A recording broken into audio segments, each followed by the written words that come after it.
Sigmund Freud nasceu em 1856 na região da Morávia, que hoje corresponde à parte oriental da República Tcheca. Aos 4 anos, mudou-se com a família para a Áustria, onde viveu até 1938, quando migrou para a Inglaterra, onde morreu no ano seguinte. Nesse vídeo, vamos conhecer os conceitos básicos da teoria de Freud, a psicanálise. Sua teoria impactou de forma tão profunda o nosso entendimento sobre a mente humana que o século XX chegou a ser chamado de o século freudiano.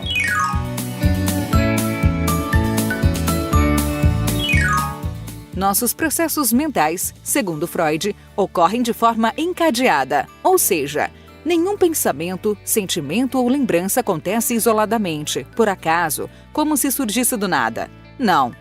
Mesmo que às vezes alguns pensamentos ou sensações pareçam surgir espontaneamente, existem elos ocultos que ligam esses eventos mentais a outros que ocorreram antes. De acordo com Freud, a vida mental se desenvolve assim, de forma contínua, mesmo que as pessoas não estejam conscientes dessa continuidade entre os seus pensamentos e sentimentos.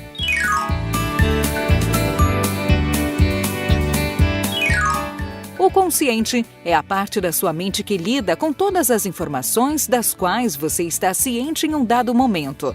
Agora, por exemplo, o seu consciente está ocupado em dedicar atenção a esse vídeo, em tentar estabelecer relações entre as informações novas e as informações que você já tinha sobre o assunto, em verificar se o som do vídeo está em um volume confortável, enfim. O consciente agrega as informações às quais você dirige sua atenção de forma intencional, num dado momento. Mas o consciente é apenas a ponta do iceberg, ou seja, é uma pequena parte da sua mente. Existem outras partes menos expostas, as quais Freud chamava pré-consciente e inconsciente.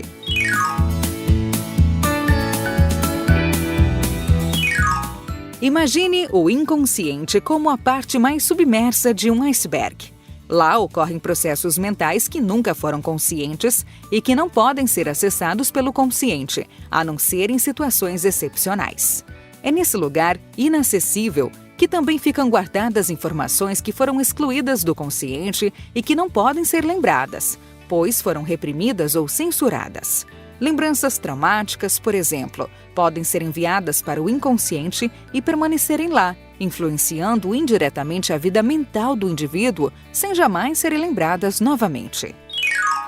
Apesar de você não ter clareza sobre as coisas que estão no inconsciente, sempre que um pensamento ou sentimento vier à mente e parecer que ele não tem nenhuma relação com os pensamentos ou sentimentos anteriores, na verdade, eles estão relacionados sim, mas esses elos se encontram no inconsciente, já que não existem descontinuidades na vida mental, segundo Freud.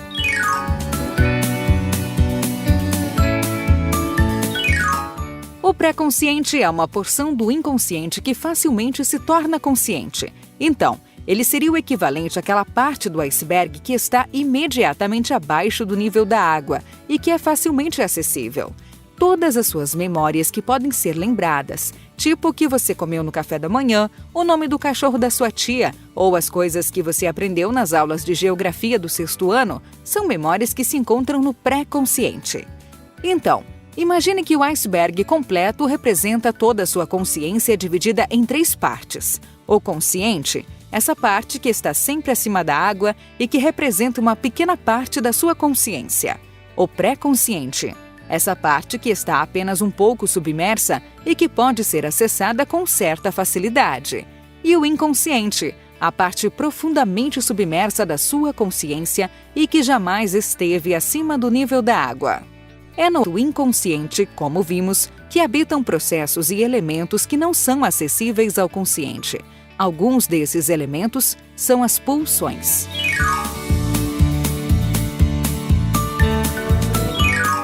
Os termos pulsão, instinto e impulso às vezes são usados como sinônimos por alguns autores ao traduzirem os textos de Freud.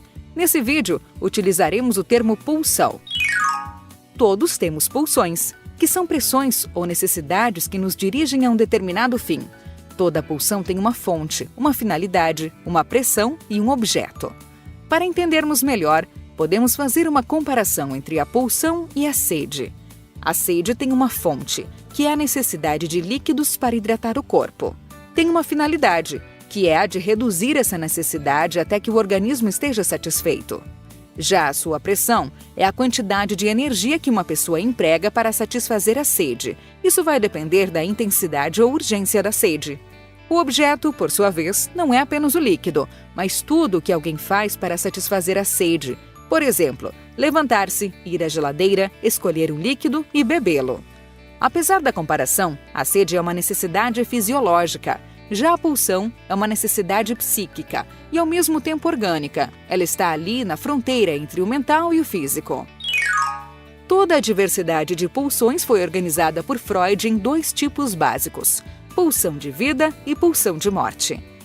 Pulsão de vida é toda a demanda interna que nos leva a buscar o prazer, a criar, a realizar projetos. Pulsão de morte é aquela demanda que nos conduz à busca do isolamento, da estagnação e a atos de destruição e morte. Essas pulsões mantenedoras da vida e incitadoras da morte residem em todos nós em conflito permanente e não resolvido.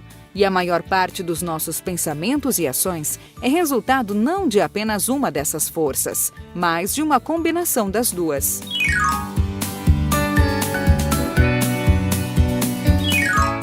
Tanto a pulsão de vida quanto a pulsão de morte têm fontes de energia distintas. A fonte de energia da pulsão de vida é a libido, que vem da palavra latina para desejo. A libido é a energia empregada na manutenção da vida. A pulsão de morte também tem uma fonte de energia específica, mas Freud não deu um nome especial para ela. Sempre que você se dedica a construir algo ou a levar adiante um projeto importante, você está empregando uma parte da sua libido nesse projeto. Enquanto você estiver envolvido e empolgado com o projeto, aquela quantidade de libido empregada torna-se indisponível para outros objetivos. Isso não quer dizer que nada mais importe na sua vida, pois é possível distribuir níveis diferentes de libido para diferentes objetivos.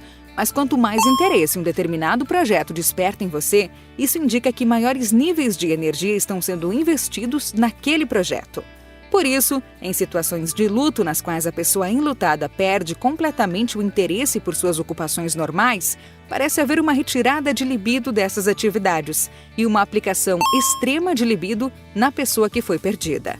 Bom, a gente ainda vai falar muito sobre Freud, psicanálise e educação nessa série.